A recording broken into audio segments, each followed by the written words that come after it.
the early 90s, South African authorities, overrun by serial killers in the wake of apartheid's collapse, were faced with one particular serial competing to be more prolific than most in their radar. The victims of the killer, all female, they were lured to outlying fields where they were beaten, stripped, raped, and strangled with articles of their own clothing. Some were found with their hands tied behind their backs, others blindfolded. Many were left with pieces of clothing draped across their faces as if to prevent them from staring at the face of their killer as they die. The serial rapist and serial killer responsible for the ABC murders, so-called because they largely took place in Atteridgeville, Boksburg, and the Cleveland suburbs of Johannesburg, committed 38 murders, 40 rapes, and 6 robberies between 1994 and 1995 in Gauteng, South Africa. This is the profile of the ABC killer, the South African strangler, or the Gauteng killer. Hi, and welcome to the most foul true crime. 17 September 1995, Inspector Vivian Beeld called entomologist Dr. Mervyn Mansell with a request. A body was discovered in a field at the Van Dyke mine near Boksburg, South Africa. Dr. Mansell was to assist in determining the time of death. The request was familiar because Inspector Beeld had made a similar request 2 weeks earlier. This would be Dr. Mansell's first forensic case. He had no idea what to expect. En route to the crime scene, Dr. Mansell was shocked to find out that there was actually not just one body, but 5. By the time they arrived at the site, more bodies had been discovered. It was, in fact, a mass grave. By the next morning, police had found a total of 10 women in varying degrees of decomposition. This meant that the killer had returned repeatedly to the dump site to dispose of victims. Dr. Mansell consciously decided not to view the bodies as people, but simply as organic remains. This helped him concentrate on his work rather than being overwhelmed by the sheer horror of what he was seeing. When the bodies were examined, it turned into a remarkably interesting scientific scenario because there were bodies in all different stages of decomposition. This unstoppable domino of events started just the previous evening. A police reservist took his dog to hunt some rabbits in the field and discovered the first body. Less than 24 hours later, more than 30 members of the police were on the scene searching the surrounding area for evidence, including murder and robbery unit detectives, forensic experts, a helicopter, and the canine unit. The most tragic discovery at the scene, the body of a 2-year-old boy. He was found approximately 20 meters away from where Leta Ndlangamandla had been found. It was later learned that Sbusiso was Leta's son. She had left earlier in April to meet a man in Pretoria North about a job offer. Having no one to leave Sbusiso with, she took him along. The pathologist was unable to determine the boy's manner of death. Although there was an injury on his head, it was possible that Sbusiso died of exposure after walking around the field, staying near his mother's corpse because he did not know what else to do. The police, overwhelmed with the barrage of evidence, began to piece together a timeline that started months before the scene discovered at the Van Dyke mine. This is the timeline.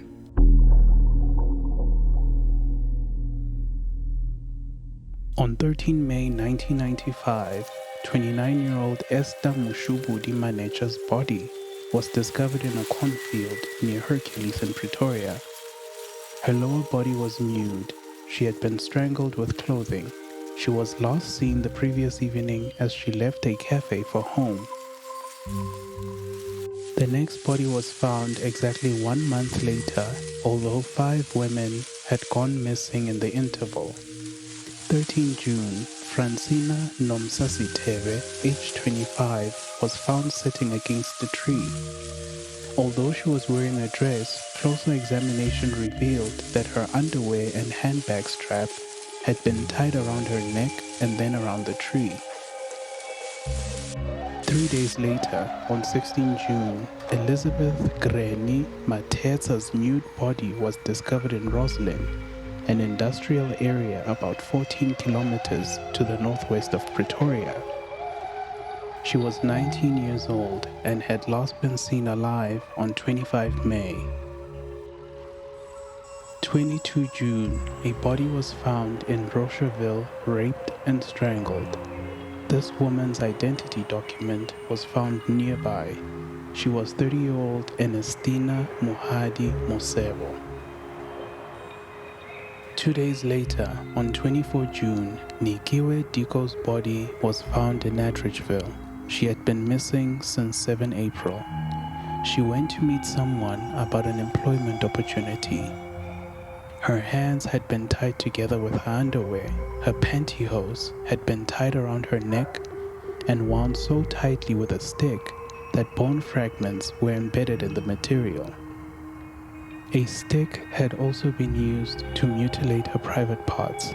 Police only managed to find her skull the following day, 40 meters away from her torso.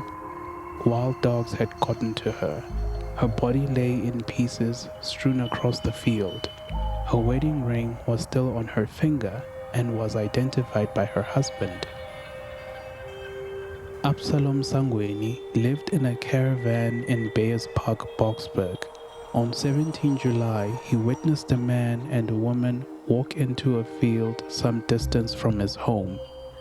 Later, the man re-emerged alone. Absalom went into the field and found the woman assaulted and still. He went to a nearby supermarket and called the police. Sergeant Gideon O'Neill responded and found that Josephine Mantsali Mlangeni had been strangled with the belt of her dress.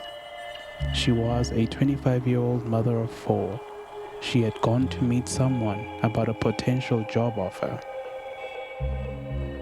The next day, 18 July, Granny Dimakatso Ramela was found in Pretoria West, lying face down. She was clothed and the garrote used to strangle her was still around her neck. She was only 21 years old. She had disappeared on 23 May. Mildred Ndia Lipule, aged 28, was taken to Pretoria by her husband a week after Granny Ramela disappeared to meet a man about a job offer. He never saw his wife alive again.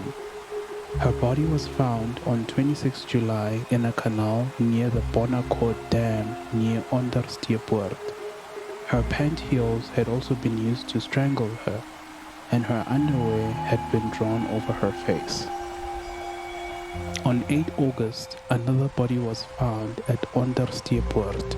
She was identified from the items found in her handbag as Elsie Koti Masango, age 25.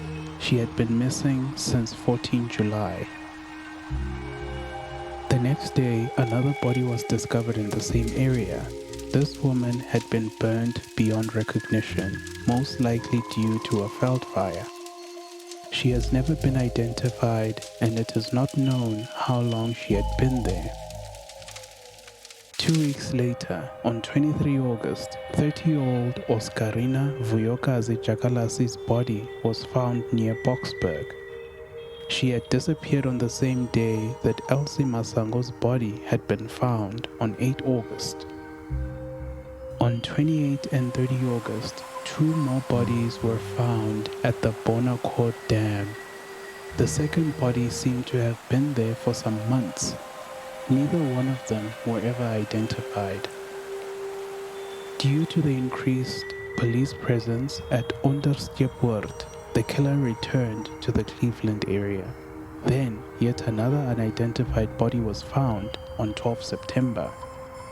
4 days later, the first body was discovered at the Van Dyke mine near Boksburg. 9 more would be found during the next 2 days. The victims who were discovered near the Van Dyke mine were Makoba Trifina Mukhodzi, 26 years old, disappeared on 15 August. Nelisiwe Nontobeko Zulu was also 26. She was last seen on 4 September on her way to search for a job. 43-year-old Amelia Dikamakatso Rapodile disappeared on 7 September after she left her place of employment, Johannesburg International Airport, now OR Tambo. She was in the company of a man who had promised her a better job.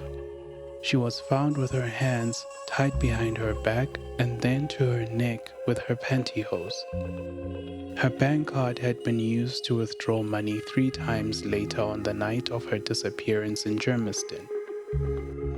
Monica Gabisile Vilakazi left her grandmother's house on 12 September to look for work.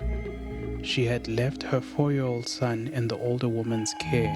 She was 31 years old. 21-year-old Hazel Nozipho Madikizela was found with her hands tied to her neck with her underwear. She was last seen by her parents in Germiston.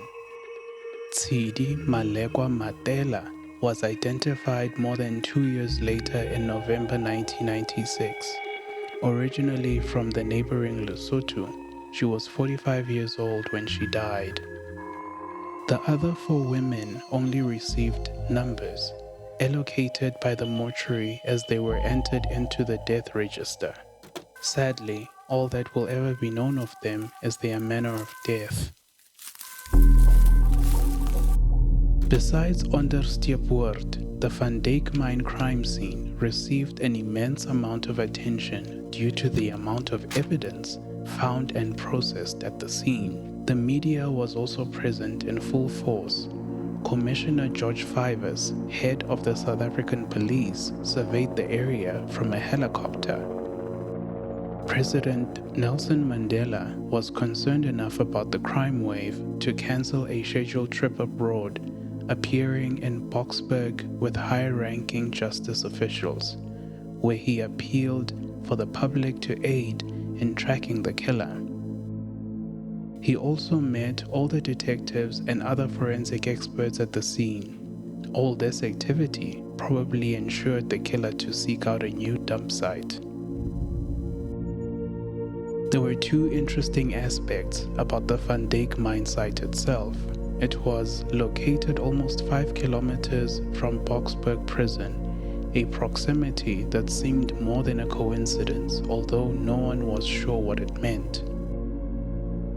The other was the discovery of numerous items of ritualistic significance in the seemingly endless array of ant heaps scattered across the adjacent stretch of field. These items included black and red candles, mirrors, feathers, knives, lingerie, amongst other things. These items were believed to be related to African spirituality and traditional ritualistic practices. In addition, there was an alarming discovery at the scene. With the 4 latest victims found at the Van Dyke mine, the killer had combined his methods of binding and strangling. The most recent women had had their hands tied to their necks so that they would essentially strangle themselves the more they struggled. All this information seemed to point in different directions and different suspects. But what all authorities could agree on, the killer targeted unemployed black women in their 20s to early 30s who looked after their appearance. He offered them employment opportunities.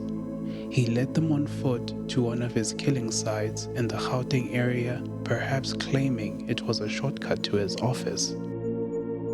Then, in a secluded area, this is when the horror would start.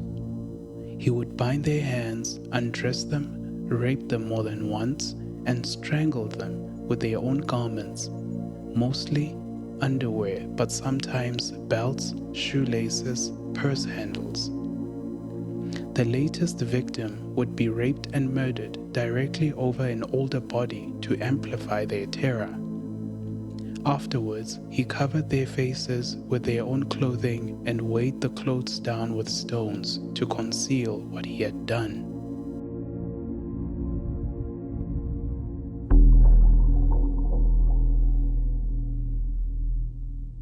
On 17 July, the same day as Josephine Mansalimlangeni's murder, a special investigating team was established under Captain Vinolful Yoon of the Pretoria Murder and Robbery Unit.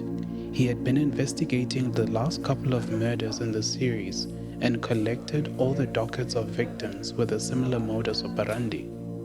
Although Captain Frans van Niekerk of the East Rand Murder and Robbery Unit was the investigating officer at the scene in Boksburg, he had no qualms about contacting Captain Viljoen, and they decided to join forces and share information on the investigation.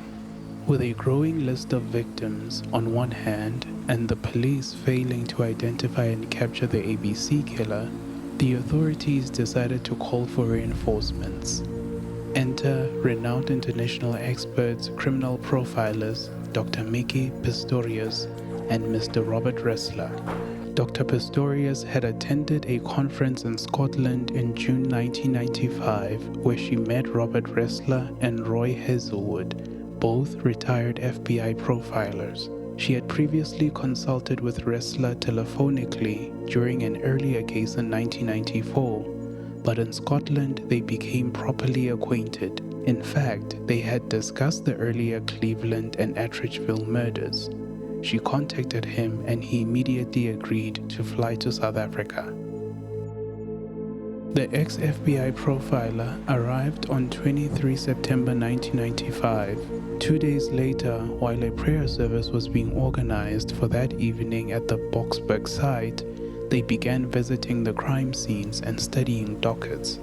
Upon an initial glance of the crime scenes and dockets, they felt uncertain about the confusing array of differences. Some victims had been bound, but others had not.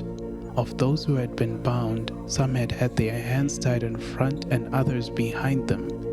It all seemed very haphazard, and they were unsure whether the same man had killed all the victims. In the meantime, detectives were busy setting up an operations room as Dr. Pistorius was affixing the crime scene photos to a board, arranging them in the order in which the victims had been killed. She saw a pattern. Earlier, they had been studying the dockets in the order in which the bodies had been found. Now that the victims had been identified and the sequence of murders was known, she could vividly see how the killer's strategy had evolved and improved over time. Clearly, he was refining his technique with each murder. Pistorius and Ressler concluded that the murders in all three communities were linked. In Dr. Pistorius' first book, Catch Me a Killer, she described it as one of the most horrific scenes I had ever seen. Decomposed bodies were strewn over the field, some only meters away from others. Maggots were feasting, and the stench penetrated our nostrils and clung to our clothing. In fact, all 10 bodies lay within a radius of about 300 yards. They seemed to be everywhere. It was possible to tell that the more recent victims had been killed at the scene. Dr. Pistorius did not find it hard to imagine the killer leading his victim into the field amongst the rotting bodies, paralyzing her with fear before he raped and killed her. As if to affirm the profiler's thoughts, one victim had a stain on her jeans where she had wet herself in terror.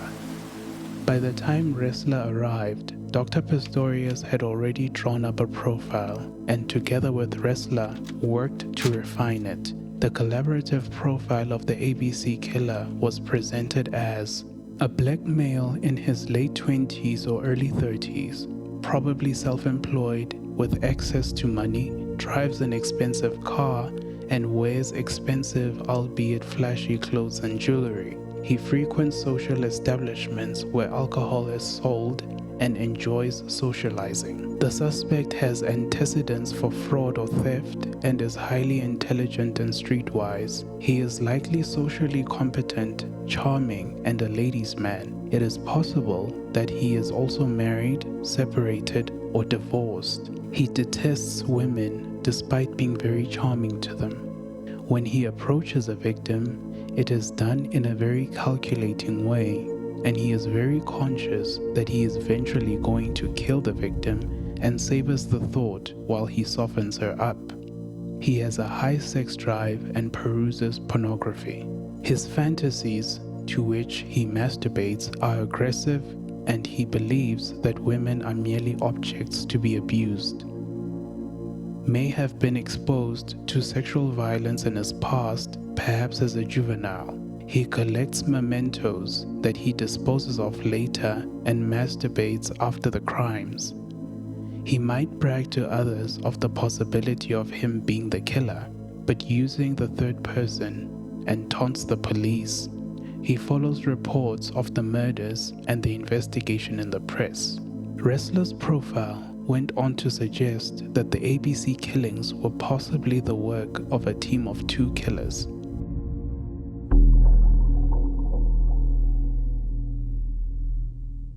As already stated, around the Van Dyke mine crime scene, authorities discovered numerous items of ritualistic significance in the seemingly endless array of ant heaps scattered across the adjacent stretch of field. These items included black and red candles, mirrors, feathers, knives, lingerie, and more. These were believed to be related to African spirituality or traditional ritualistic practices. Some investigators believe that the murders may have been related to such practices. Traditional healers or sangomas are prevalent in South Africa. According to Ingo Lamprecht, sangomas, male or female, play many different social and political roles in the community. They participate in divination, healing, directing rituals, protective medicine, and smelling out witches, as well as narrating the history, cosmology, and myths of his or her tradition. Umuti, in particular, is a problematic area since it can be prepared using anything from roots, animal pieces, human body parts, especially the eyes, organs, and genitalia. Which ingredients are used mostly depends on the conscience of the healer. There have been numerous accounts of muti murders, frequently involving babies or young children. These murders are often committed in the hopes of amassing great wealth. Although the possibility that the women at the Van Dyke mine may have been murdered by the same person or group responsible for the paraphernalia in the ant heaps, whether for muti or other reasons, was investigated. Dr. Pistorius saw the Atteridgeville killer's signature on every victim. The typical railway line was nearby as well. She was certain that he had walked where she was walking now. Another initial suspect for the ABC killings was a man called David Silepe. He became a viable suspect because he allegedly strangled 12 women in Johannesburg, South Africa, within a 4-month period. Unfortunately, none of the women could easily be identified. However, their clothes revealed they were smartly dressed. And as the police strived to identify the bodies, more shock awaited them. While this investigation was ongoing, the bodies at the Van Dyke mine were discovered between 16 and 18 September. This discovery brought the total to 8 women, all who were between the age of 23 and 30. With a number of investigations taking place at the same time, the police were faced with pressure to solve the mystery and became desperate to arrest the killer. Then they decided to hold a press conference and appealed to him to surrender. "We are on your trail. We will catch you. We know you need help and there are specialists who understand you and can help. Let us help you before things get worse," Colonel Dave Bruce, police spokesperson, pleaded. 2 months after, the National Commissioner of the Police did in fact ask Ressler to look into the case against David Silepe. Together with Dr. Pistorius, he pored over the dockets and the evidence and concluded that Silepe did appear to have been involved in the Cleveland killings. The profile drawn for the Atteridgeville, Boksburg and Cleveland killers was identical. and Ressler believed that Selepe was somehow involved in the Cleveland murders, either as an accomplice or as the only killer. Ressler's profile went on to suggest that the ABC killings were possibly the work of two team killers working together. However, his main argument for this was that Selepe had been filmed by the ATM camera while using one of the victim's cards. They launched a manhunt for him. However, Selepe remained elusive. Eager to capture him, they widened their search to neighboring Mozambique. On 15 December 1994, 31-year-old Selepe was arrested in Maputo. He was driving his Mercedes-Benz. After ransacking it, police found blood splattered in the trunk of the car and newspaper cuttings about the murders. He was extradited to South Africa. Selepe confessed to killing 15 women, 4 more than the figure police had. Selepe then agreed to take police to the areas where he had dumped the bodies. Accompanied by 3 police officers, Selepe pointed out an area in the field and said he had hidden multiple victims' clothes there. But while an officer bent down to confirm the claim, Selepe struck him with a tree branch, sending him sprawling on the ground. Selepe then started running. An officer responded by gunning him down.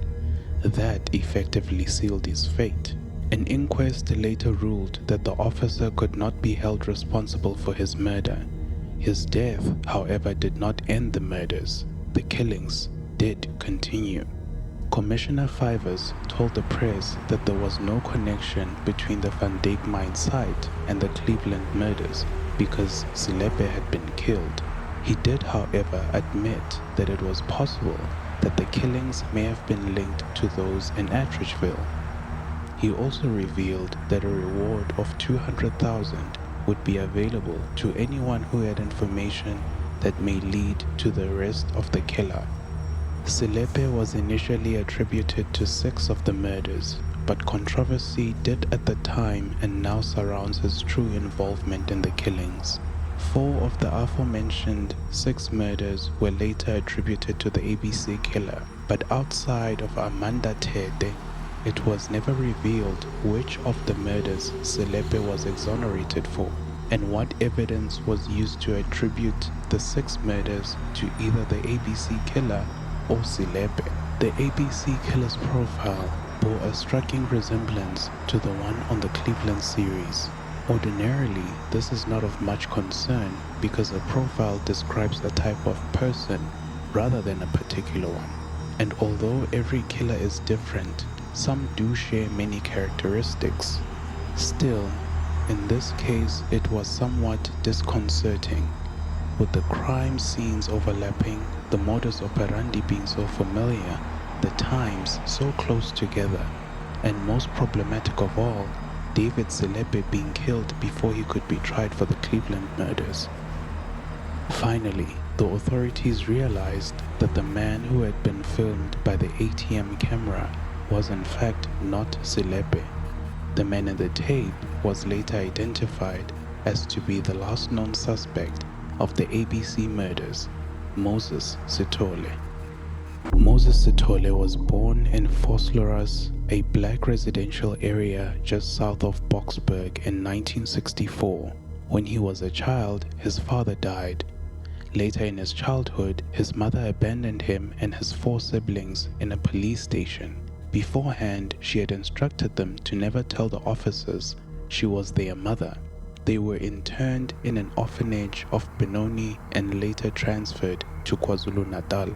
Claiming mistreatment, Sithole ran away after 3 years and went to live with his older brother Patrick. After an unspecified time, Patrick moved to Venda and Sithole sold their house without permission. Afterward, Sithole had a number of menial jobs in farms and gold mines surrounding Johannesburg. He liked to help street children and returned many runaways to their parents. Sithole was sexually precocious from an early age, but relationships were short-lived. It has been surmised that his mother's abandonment of her children might have played a role in his aggressive attitudes towards women. He is also reported to have told some of the rape victims of his own bad experiences at the hands of a previous girlfriend. Starting in 1987, Sithole began raping women. The following year, in the midst of his crimes, Sithole began a relationship with a 17-year-old girl in Boksburg, Sibongile Nkosi, whom he also mistreated. In February 1989, he raped Buyiswa Swakamisa and threatened her with a machete. Months after, Swakamisa saw Sithole standing outside her new workplace and called the police. In a very unprofessional move, officers forced Sithole and Swakamisa to share the backseat of a police car as they drove them over to the station. During this trip, Sithole hurled insults and profanities at Swakamisa, adding that he should have killed her. Sithole was later sentenced to 6 years in prison for his crimes against her. While still incarcerated, he met a woman named Martha who was visiting a relative in prison, and they began writing letters to each other. Eventually, Sithole was released in 1993 for good behavior, and he moved to Pretoria with Martha and her parents. In July 1994, while Martha was 5 months pregnant with Sithole's daughter, Sithole lured 18-year-old Maria Monama to Cleveland. His bait, like in all subsequent murders, was a desk job in a foundation named Youth Against Human Abuse, which did not actually exist. After raping and strangling Monama with his own hands, Sithole wrote 3 messages on her skin. "She is a bitch. I am no fighting with you. Please. And we must stay here for as long as you don't understand." It is believed that these messages were directed to law enforcement, and that for each time he killed, Sithole imagined he was taking his revenge on Swakamisa for reporting him. By autumn, 4 women had been found strangled in Cleveland, a 5th in Pretoria, and a 6th in Boksburg. One of them was Sithole's mistress, Amanda Tete, whose funeral was attended by Sithole. However, the police arrested a different man for that crime, David Selepe. Sithole's daughter was born on 5 December 1994. Later, months after the birth of their child, Sithole and Martha separated, and thus commenced Sithole's bloody rampage across the Gauteng province. Sithole became homeless and slept in train stations. From then on, more women were found murdered at an increasing pace in Pretoria, mostly in the Atteridgeville area and Boksburg, always not far from a railway. The police stated that they believed Selepe was the Cleveland killer, but that they could not rule out a connection to the new murders. The press dubbed the spree the ABC murders, after the initials of Atteridgeville, Boksburg and Cleveland, and wondered if they were committed by the same killer, rendering Selepe innocent. Whilst the profiling was underway, investigations at the site revealed that one of the victims found, Amelia Rapodile, had last been seen before an appointment to see a man named Moses Sithole on 7 September.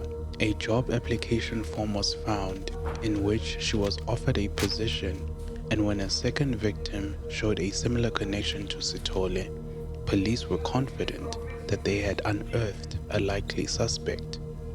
They were unable to locate Sithole, however, who continued with his killing spree. Sithole was unfazed by the manhunt and media attention, so much so the body of Agnes Mbuli was discovered near Benoni on October 3, 1995. On the same day, Sithole called the Gauteng newspaper The Star, saying that his name was Joseph Makwena and that he was the man that is so highly wanted. As described by the caller, he had been arrested in 1978 for a crime I didn't do, specifically a rape, and spent the next 14 years in prison where he was abused and tortured by fellow inmates.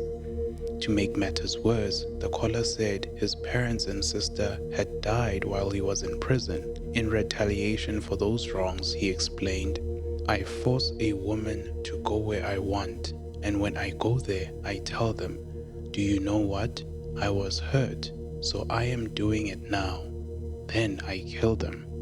He claimed responsibility for almost all the murders, but denied any part of the ones committed in Cleveland. He also insisted that he was not responsible for the deaths of 2-year-old Sibusiso Ndlangamandla and his mother, and claimed that he loved children. When asked how many victims he had killed, the caller claimed 76, twice as many as police had found thus far. To verify his claim, he signed off with directions to the corpse of "a lady I don't think the police have discovered." The game was set, the rules agreed upon. The match began. Sithole called his brother-in-law and told him that he needed a gun to protect himself. They agreed to meet at a factory where the brother-in-law worked in Benoni, and afterwards, the man immediately informed the police. The police planted an undercover officer, Francis Molovedzi, who posed as a new security guard. When Sithole arrived, he asked for his brother-in-law. The other security guards, who were unaware of the operation, told Molovedzi to get him. Molovedzi refused to leave his post because he did not want to lose sight of Sithole. Suspicious, Sithole fled and Molovedzi chased him into an alleyway. Molovedzi identified himself as a police officer and fired 2 warning shots, but Sithole attacked him with an axe, wounding his hand. In return, Molovedzi shot him in the leg and stomach.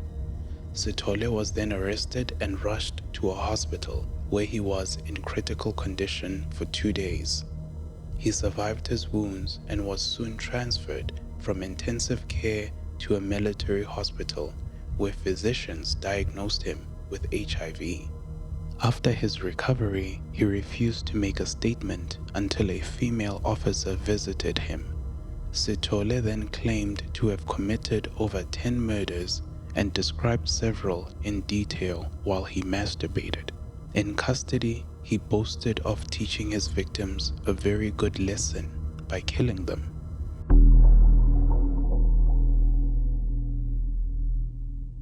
As the charges were mounting, the police had to finally decide whether Sithole was the accomplice of David Selepe, linked to a half-dozen murders of women in Cleveland.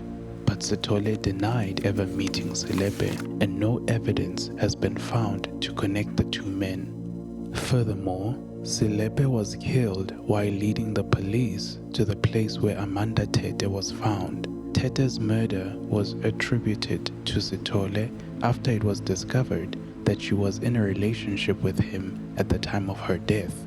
Sithole's DNA was found on Tete's body, but it could have been left as a result of consensual sex prior to her murder. Selepe was eventually exonerated of this particular murder. It is not known if Selepe confessed to the murder to bolster his rampage and legend, or to grant his partner in crime a reprieve so he can escape and continue his spree undisturbed by the pursuit of police. Sithole also said there had been copycats styling their crimes after his own. Selepe, in contrast, said that he had 2 accomplices named Tito and Mandla, a fact that was not immediately released to the public. Adding to the confusion, Sithole used the alias Mandla when he made a taunting call to the grandmother of one of his victims once he was already in police custody. Likewise, someone who claimed to be named Martin, a recurring alias of Sithole's, called the workplace of one of the victims attributed to Selepe to inform the workers that she would not go to work that day because she had suffered an accident. According to Dr. Pistorius, even if Sithole was indeed allied with Selepe, Sithole will never admit it because he enjoys his celebrity status and does not want to share it. 5 days later, on 23 October 1995, With mounting evidence, the total charges against Sithole increased to 38 counts of murder, 40 counts of rape, and 6 counts of robbery. He pleaded not guilty to all charges at the magistrate's court in Brakpan. While in remand, Sithole agreed to and recorded a jailhouse confession videotape, which was made by Charles Kuman on the condition that Sithole and 3 other prisoners would get their share of the royalties. The video shows a visibly relaxed Sithole in a cell, either smoking or chewing on an apple, while giving a chilling account on one of his victims' last moments before death. Sithole, an avid talker, was a willing participant to a series of video and audio tapes made by fellow prisoners. In them, he told fellow prisoners that he hated women and felt he was teaching them a very good lesson by murdering them. This time, Sithole admitted to 29 murders and said that he did not know where the other 9 came from. According to Sithole, he got his main thrill from watching his victims' eyes bulge out as they die. On 3 November 1995, he was transported to Boksburg prison, where he had served his rape sentence 2 years previously to await his trial. During this time, press reports revealed Sithole's HIV-positive status to the public.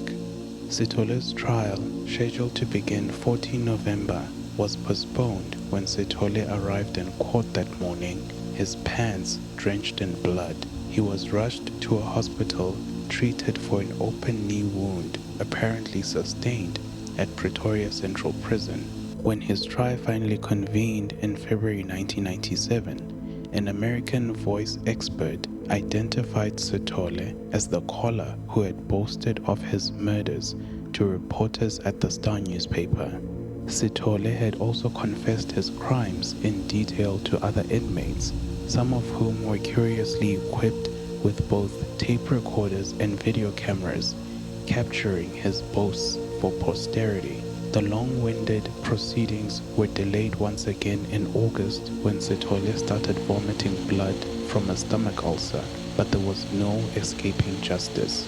After journalist Tamsin de Beer of the Star newspaper was subpoenaed, she testified at the Pretoria High Court, where her evidence was key in the conviction of Sithole. One of the few witnesses to Sithole's crimes, Absalom Sangweni, also testified for the prosecution.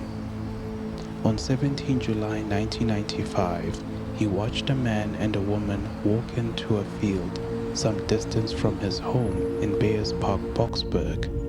He called out to them since he knew that there was a fence around this patch of field and they could not continue far. But the man responded that he knew the area. After a while, they disappeared from view. Absalom, however, kept on watching. Some time later, the man re-emerged alone. Absalom thought he saw something bright in the man's hand, and he was looking around furtively as if he had been caught doing something wrong and wanted to get away fast. The man then ran off. Absalom went into the field and found the woman assaulted and still.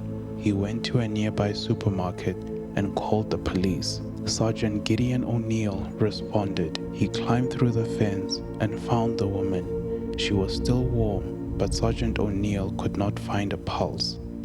His partner arrived with a first aid kit, but they were unable to resuscitate her.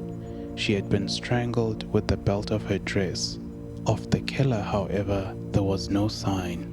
Absalom regretfully admitted that he had been too far away and was unable to provide a proper description of the man he had seen. Building a chronological picture of his crimes, the prosecution introduced harrowing testimony from his earliest rape victims, detailing their ordeals at the hands of Sithole before his first conviction for rape. Then followed a detailed examination of his connection with each of the murdered victims, with testimony about the alleged job offers and the specific techniques used to lure his victims to their deaths. Sithole appeared cool and collected throughout. On 3 December 1996, The prosecution introduced a video that had been shot during Sithole's initial incarceration, in which Sithole candidly admitted to 29 murders. He described his technique in some detail, although he claimed he began killing only in July 1995, selecting his victims for their resemblance to the rape victim Buyiswa Doris Swakamisa, whom he regarded as responsible for his first jail sentence. The legality of the admissibility of this tape, recorded illegally in a jail cell, caused the trial to be delayed until 29 January 1997, and the technical issues relating to it, as well as Sithole's original confession, caused the trial to drag on until July 29, 1997, when the judge finally ruled that the evidence was admissible. The prosecution rested its case on 15 August 1997. The defense case depended largely on Sithole's denial of any involvement in the killings. When he took the witness box in his own defense, his testimony was often rambling and incoherent. However, one thing was constant. Sithole declared himself innocent of all charges and accused the police of forcing him to confess. 5 December 1997, more than a year after the case had commenced, Moses Sithole was found guilty on all charges. Justice David Curlis made a statement that in view of the abhorrent nature of the crimes, he would have had no hesitation in pronouncing a death sentence on Sithole. However, since the death penalty in South Africa had been declared unconstitutional in 1995, Sithole was sentenced to 50 years imprisonment for each of the 38 murders, 12 years imprisonment for each of the 40 rapes, and 5 years imprisonment for each of the 6 robberies. Since his sentences run consecutively, his total effective sentence is 2,410 years, with no possibility of parole for at least 930 years. The sentence is meant to keep Sithole behind bars for the rest of his life.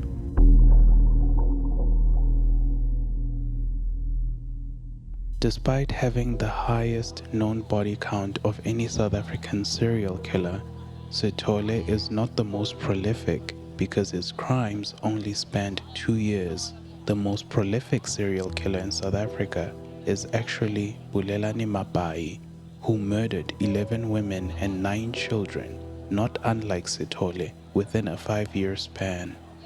Victims' families blame the deaths on the police. A family member once claimed they had gone to a police station to report that their sister was missing, only for an officer to offer little assistance and informing them that they did not have any stationery in the police station. Ironically, at the time, the medical treatment for Sithole's HIV condition in prison far exceeded any treatment available to the average South African citizen, which secured his life far longer, albeit in prison. Sithole was incarcerated in CMAX, the maximum security section of Pretoria Central Prison. He is currently incarcerated in Mangaung Correctional Center in Bloemfontein. The most concerning part of this case was the connection between David Selepe and Moses Sithole.